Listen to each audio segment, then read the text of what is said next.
खबर विस्तार से। एटीएस ने सहारनपुर से एक आतंकी मोहम्मद नदीम को गिरफ्तार किया है। जानकारी के मुताबिक मोहम्मद नदीम जैश ए मोहम्मद और तहरीक तालिबान के संपर्क में था। बताया जा रहा है कि नदीम जैश और तहरीक तालिबान की विचारधारा से प्रभावित होकर फिदायीन हमला करने की योजना बना रहा था। बताया जा रहा है कि पाकिस्तान में बैठे आतंकियों ने नुपुर शर्मा को मारने का काम नदीम को दिया था। नदीम के मोबाइल से एटीएस को फिदायीन विस्फोट से जुड़ी पीडीएफ फाइल मिली है। मोबाइल से जैश ए मोहम्मद और टीटीपी के आतंकियों से चैट वॉइस मैसेज मिले हैं। Nadeem WhatsApp, Telegram, IMO, Facebook messenger, club house के जरिए जैश और टीटीपी के आतंकियों से जुड़ा था।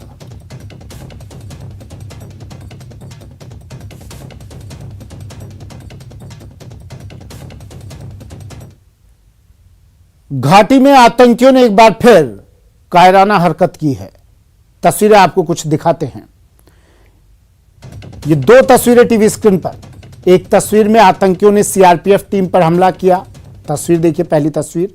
जबकि दूसरी तस्वीर में एक मजदूर की गोली मारकर हत्या कर दी गई। ये दोनों घटनाएं महज 8 घंटे के दरमियान हुई।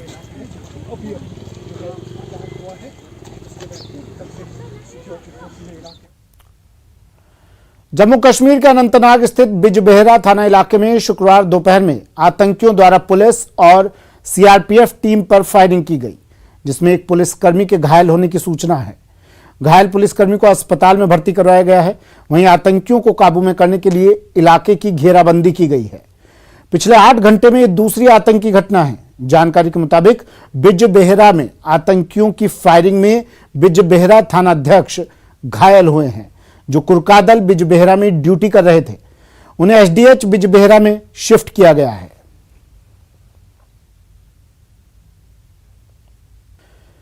दिल्ली पुलिस ने स्वतंत्रता दिवस से पहले एक बड़े गिरोह का खुलासा किया है। पुलिस ने गिरोह से जुड़े 6 आरोपियों को गिरफ्तार किया है। इनके कब्जे से 2000 जिंदा कारतूस बरामद किए गए। पुलिस आरोपियों से पूछताछ कर रही है, साथ ही इनके प्लान के बारे में जानकारी ले रही है। पुलिस ने बताया कि आनंद विहार इलाके से 2 बैग के साथ एक सप्लायर को गिरफ्तार किया था। इससे पूछताछ की तो पूरे गिरोह का खुलासा हो गया। पुलिस ने छापेमार कार्रवाई कर 6 आरोपियों को अरेस्ट किया है।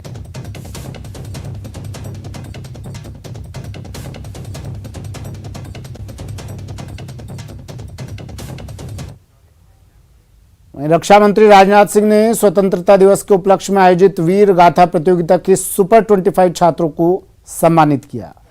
इस दौरान उनके साथ केंद्रीय मंत्री धर्मेंद्र प्रधान भी मौजूद रहे। प्रोजेक्ट वीर गाथा विजेताओं के सम्मान समारोह में रक्षा मंत्री राजनाथ सिंह ने कहा कि जो इतिहास में अमर हो गए, उनके पीछे उनके बचपन के मूल्य थे। वीर शिवाजी हों, सरदार भगत सिंह हो, खुदीराम बोस हों या अशफाक उल्लाह खान, उनका व्यक्तित्व ऐसे ही मूल्यों से विकसित हुआ था।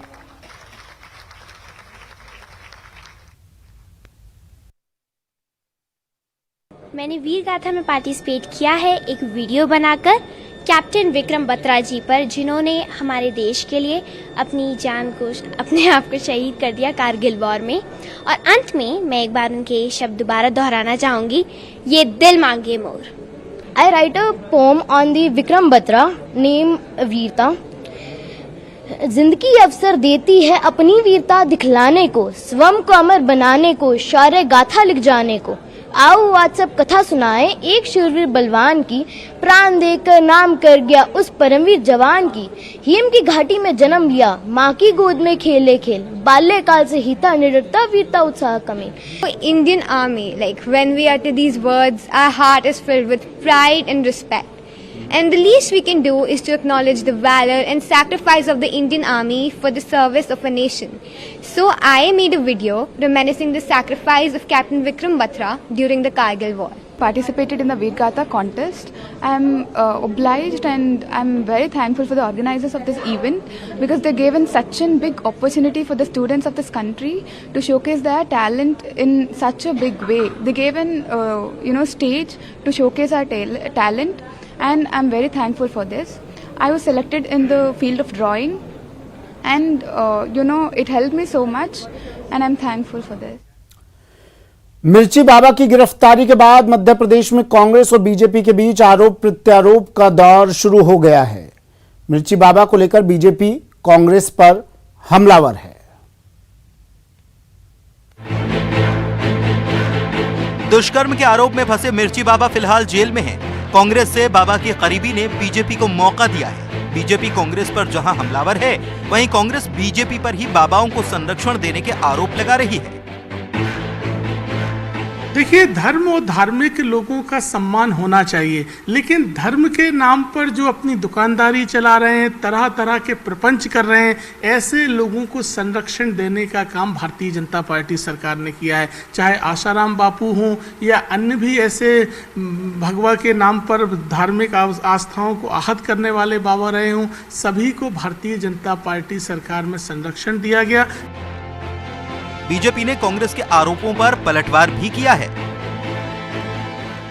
देखिए, जो बाबा संत साधु हैं, जो संत समाज है, जो धर्म की रक्षा के लिए, नागरिकों के मार्गदर्शन के लिए जो लोग हैं, वो तो उनकी लगातार भारतीय जनता पार्टी क्या पूरा समाज मान सम्मान करता है। लेकिन जो जोड़ जुगाड़ लगाते हैं, जो राजनीति में केवल फंसे हुए लोग हैं, षड्यंत्र करते हैं और मिर्ची का हवन करते हैं, वो कांग्रेस के साथ हैं। वो मध्य प्रदेश देख रहा है और आप मीडिया के लोग दिखा रहे हैं। मिर्ची बाबा कांग्रेस के शासनकाल में दर्जा प्राप्त मंत्री थे। ऐसे में उनकी गिरफ्तारी को लेकर अब कांग्रेस बैकफुट पर है। ब्रेक के बाद स्वागत है आपका। बड़ी खबर है कोटा से। कोटा में एसीबी की बड़ी कार्रवाई। जेके लोन अस्पताल के अधीक्षक को किया ट्रैप। 50,000 की रिश्वत लेते इसे गिरफ्तार किया। बकाया बिलों के भुगतान के बदले रिश्वत की डिमांड की थी। इसने रिश्वत ले रहा था। ओम प्रकाश मेरे सहयोगी कोटा से फोन लाइन पर जुड़ गए हैं। ओम प्रकाश, किस तरह ये कार्रवाई की गई?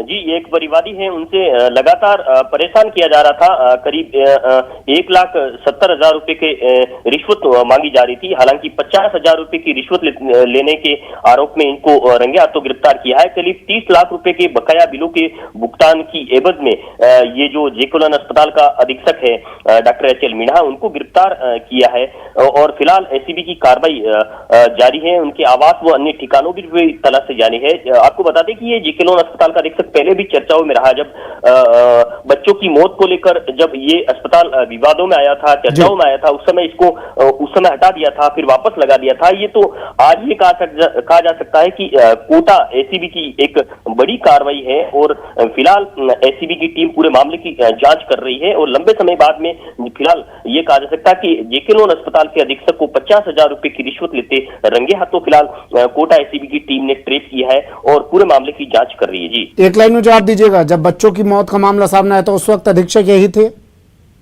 जी, उस समय यही थे और जब मामला ज्यादा तूल पकड़ा तब इनको हटा दिया गया था। जी, चलिए, शुक्रिया ओम प्रकाश तमाम जानकारी के लिए। ओम प्रकाश मेरे सहयोगी कोटा से फोन लाइन पर जुड़े।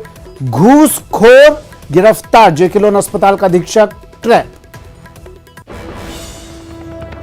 बढ़ते अगली खबर की ओर। बीकानेर के महाजन फील्ड फायरिंग रेंज में अल नज़ाह युद्धाभ्यास संपन्न हो गया है। इस बार भारत और ओमान की सेना ने महाजन फायरिंग रेंज में संयुक्त युद्धाभ्यास कर अपना दमखम दिखाया है। 1 अगस्त से शुरू हुए इस युद्धाभ्यास के अंतिम दिन जवान हेलीकॉप्टर से रस्सी के जरिए नीचे उतरे और दोनों सेनाओं ने संयुक्त रूप से एक मकान में छिपे आतंकियों का खात्मा किया। वहीं दूसरे मकान में बंधक बनाए गए लोगों को भी आर्मी के जवानों ने रेस्क्यू किया।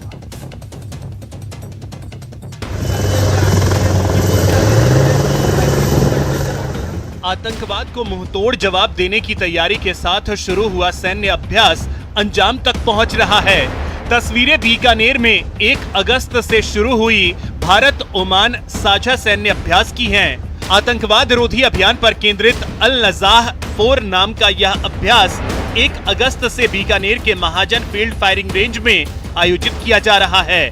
इसका समापन 13 अगस्त को होना है।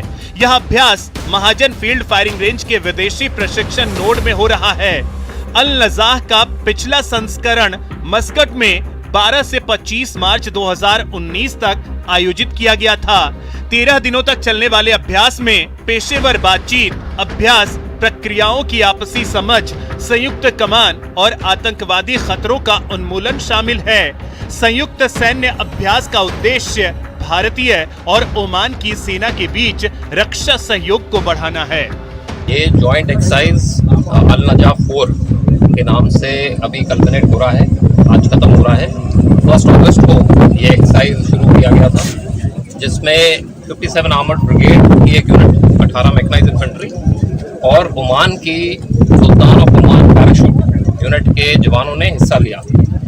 एक्सरसाइज ये 4th एक्सरसाइज है दोनों देशों के बीच में, जिसमें से 2 एक्सरसाइज ओमान में हो रखी हैं और ये दूसरी एक्सरसाइज है जो कि इंडिया में हुई है, जिसमें ओमान के ट्रुप्स यहाँ आकर के हमारे साथ एक्सरसाइज कर रहे हैं।